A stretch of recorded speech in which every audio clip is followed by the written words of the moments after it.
Welcome back to In the Bed with Babs. He is from Chicago, but he is doing it big in Tampa and all over the world. I was just in his movie. I'm super excited to have Hypno Carlito this week. Hang out. It's going to be a great show. Welcome back.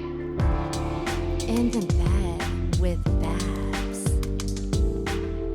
Welcome back to In the Bed with Babs. I have a very special guest. Remember, I told you guys I was going to be in a movie, and we just had the premiere. Quick stop. It was everything. Now, the man behind the movie, the film director, the man who brought it all together is here with me today. Welcome to the bed, Hypno Carlito. Woo!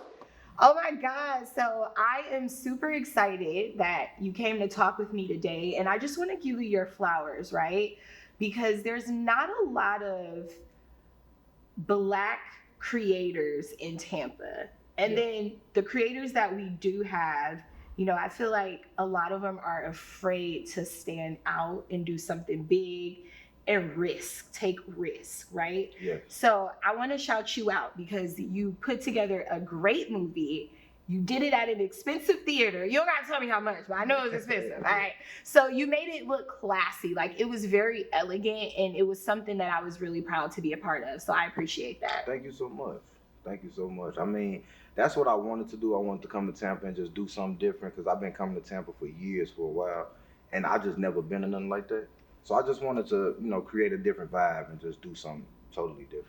Now, for the people who don't know you, like, tell us, like, who is Hypno Carlito? Because I know you rap, you produce, you act. So what would you say you are? What would be your title? Man, I do it all. I don't even have a title. Because, you know, like you say, I act, I do music, I write, I do it all. So I would just say a serial entrepreneur. Serial entrepreneur Yeah. from the Midwest. So take us back, like, to the beginning. I know you grew up wanting to be in the entertainment industry, right? Yep. So what was your first, like, path? Like, what was the first, like, path you took? Well, you know, I had a difficult upbringing. You know, I didn't have my mom, I didn't have my father, and music was my outlet. And I remember Bow Wow had first came out. I had to be like 12, 11 years old, and that was the inspiration to be like, damn, it's a kid that's doing everything that I want to do, and I think I could do it just by seeing him do it. You know what I'm saying? Mm-hmm. So it was one of them situations where I could say, honestly, Bow Wow kind of just turned me up because it made me like, all right, I'm going to start rapping as a kid, and I just kept going from there. I love that, man. Shad don't get his flowers. No, but you don't. shout out to you for, like, you know, because a lot of people might be like, Bow Wow, but Yeah. no, you keeping it real and saying, Right. like, he's the one that inspired you. Did you always want to be an actor and writer and producer? I wanted to be an actor. I always was writing, but I didn't think people would cast me. You know, Hollywood, I didn't think I'd get a role or they would think I was good enough. So that's what made me really say, I'm gonna start making my own film, so can't nobody tell me what to do. So why do you, like, let's dive into that. Mm-hmm. Like, why do you think that Hollywood wouldn't cast you? Just because I didn't feel seasoned enough. It was something brand new. Even right now on my third film, sometimes I'm still trying to figure out scripts, still trying to figure out learning script, especially when I'm writing a full movie, when I'm writing for everybody, this person, that person, this person. It's hard to keep up with knowing what I'm supposed to do all the time. Yeah, so you taking matters into your own hands. You're building your own table and breaking your way into, like, the acting world. Yes. I like that.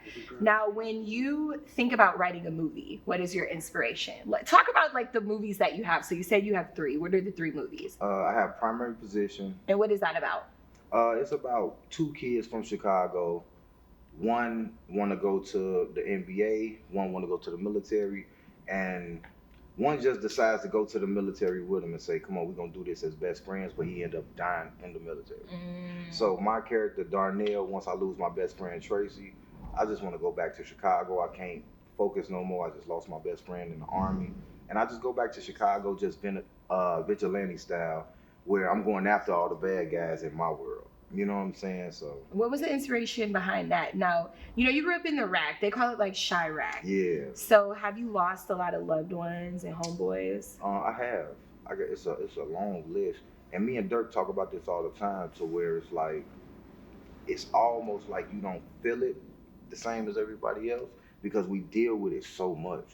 You know what I'm saying? So it's always it's kind of like death is difficult at this point now because we don't take it the same, and it's not because we heartless. It's just we hear it so much. It's always some brand new. So we kind of just keep it moving, man. It just, So that was like kind of the inspiration behind the first movie. yeah, Tracy, my best friend Tracy, because you know my homie Moose died, and then I just end up writing a movie just with my best friend, and it went for a turn. It's not me and Moose's exact story, but you know, I threw that in there. But yeah, man, it's a dope movie. Primary Position, which I got a lot of people in that. Omar Gooden. Yeah, I was like, damn, he got one of the goodings in his movies. Yeah. Okay, that's certified valid right there. Yeah, I always wanted to work with Omar, so I was like, man, this is my chance. Let's do it. Now, second movie. Hello Grace, and that's starring Justina Valentine. Okay, Yeah. what's that about? She's a radio host, and I could have starred in that. yeah. Are you telling my life story in this? Probably.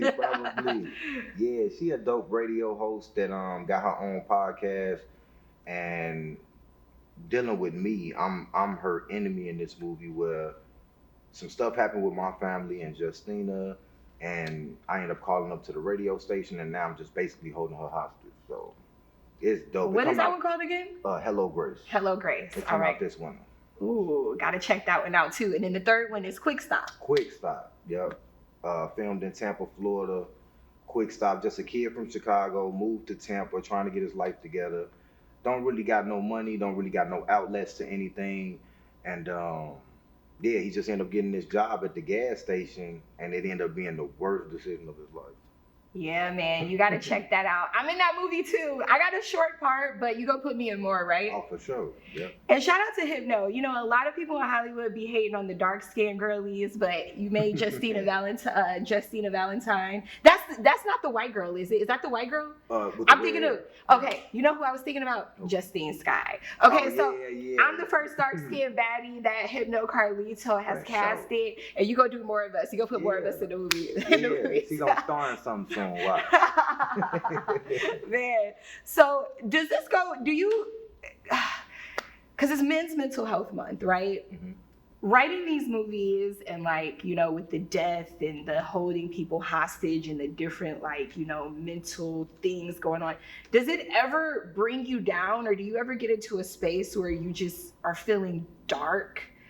And A lot of times, but you know me, I'm kind of good with that. I'm good with knowing how to kind of just get through things and kind of not express myself to the people, but I kind of know how to. It's me versus me. mm-hmm. You know what I'm saying? So I kind of know how to get over that dark cloud, especially coming from Chicago.